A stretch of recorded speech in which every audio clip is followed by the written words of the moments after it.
Well, I accidentally stopped the video, so I'll post shorter videos that are separate, which less of me is probably better. So you can see behind me that I'm going to show you a strange circumstance where what happens if we want to do long division, but there's a decimal point in the number outside of the divisor formation. So in this case, it's the 3.1 there that has a decimal in it. And so I'm going to show you how that works. Again, it's the same thing we've been doing with just one tiny little trick. I also want to mention earlier on, I said that some people liked making this line kind of curvy, whereas other people liked to make it straight. And I said I was a fan of making it straight, but I just realized why the curvy line is better. When you've got a 1 here or a 1 here, this looks like 3, 1, 1, and it gets really confusing. And so suddenly, just all of a sudden, while wearing my mismatching tie, I suddenly became a fan of that curvy line. So I'm going to be a curvy line guy from now on. Now, here's the trick. 3.1 goes into 6,328 the exact same number of times as 31 goes into 63,280. So all I've done is I've multiplied this number and this number times 10. And we know we can do that. If we multiply both numbers times the same number, we're going to get, we haven't changed anything. So I've multiplied both times 10, which means what I'm really doing is I'm dividing 31 into 63,280 instead of 3.1 into 6,328. So if that's a lot to understand, just remember that if you've got a decimal, you can just move it over as long as you then add a 0 in here. Okay, so here I am, back to the same process. 31 goes into 6, 0 times.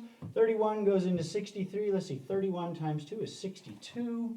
So 2, which gives me 62, which gives me 1. I bring down the 2. 31 goes into 12, 0 times, because 12 is too small. Bring down the 8. 128, so 31 into 128. Let's see, let's guess. I'm going to guess 31 times 3 we know is 93. Plus, I'm going to guess 4 times. Let's go over here to the calculator. 31 times 4, 124. Smaller than 128, but really close. So we'll say 4 up here. 124. We'll drop that down, and we have 4 left over. Now we've got our 0 out here that comes down. Again, I want to remind you the importance of neatness and straightness, right? 31 goes into 41 times. 31 times 1 is, in fact, 31. 9. We've got a 9 remainder, so here we are back to that same problem where we've got to add some zeros. And of course, we can add as many zeros as we want after a decimal without changing anything. But we got to remember that the decimal point has to come up here. So that means I can bring that 0 down. 31 into 90. I just said that 31 times 3 is 93. That's too big. So 31 times 2 is 62, which gives us 28. which means we need to bring down yet another 0.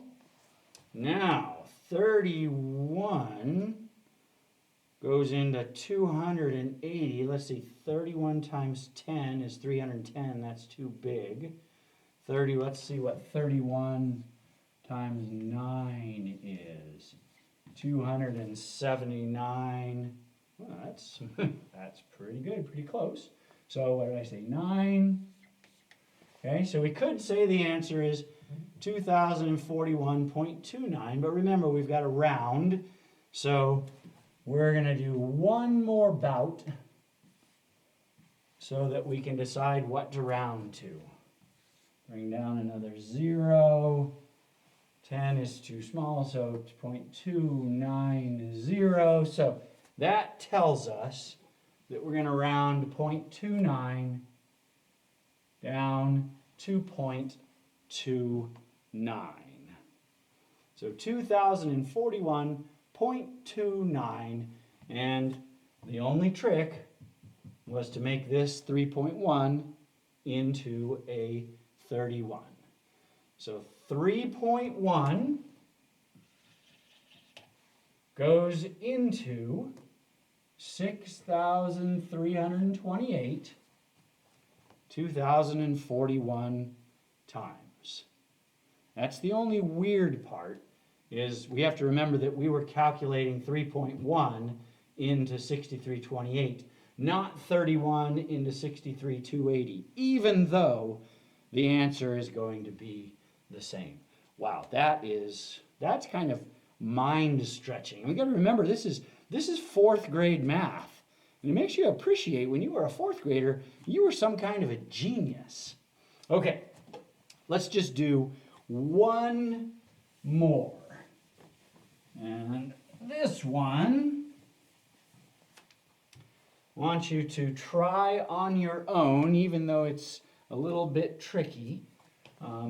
Let's see, let's see, 2.5, there's my curvy line, divided into 25.5.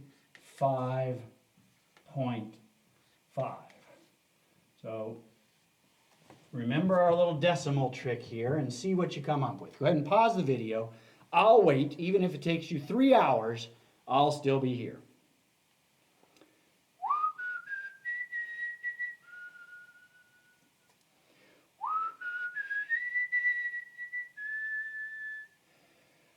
We're back.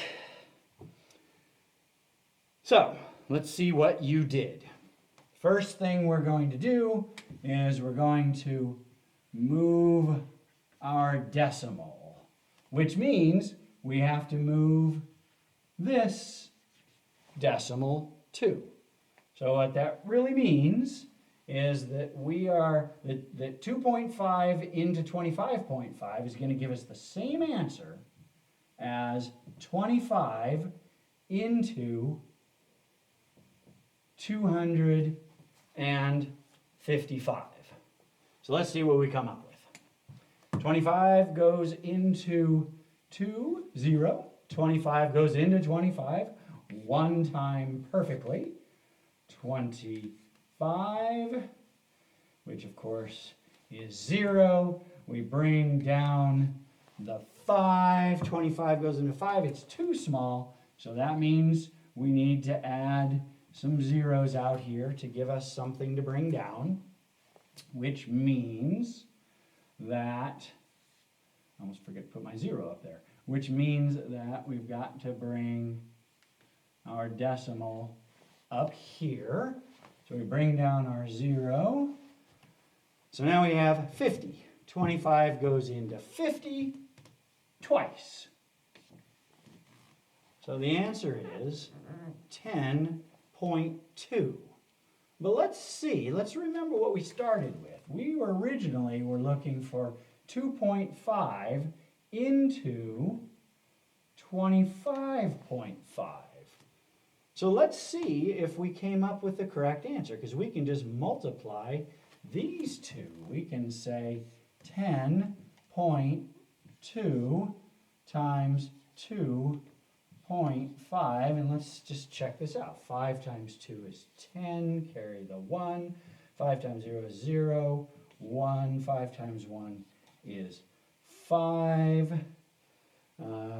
0, 2 times 2 is 4. 2 times 0 is 0. 2 times 1 is 2. 0, 5, 5, 2.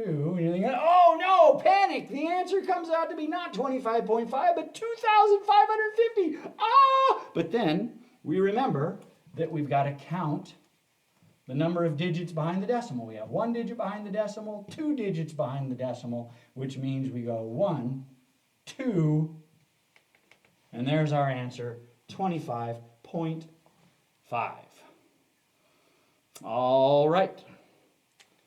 So let's see, it's Thursday night at 9:15 on September 3rd, and we are the masters of long division.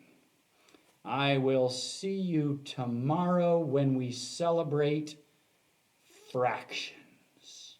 And I know that makes you so happy. I say fractions and you say, woohoo! Okay, good night, everybody.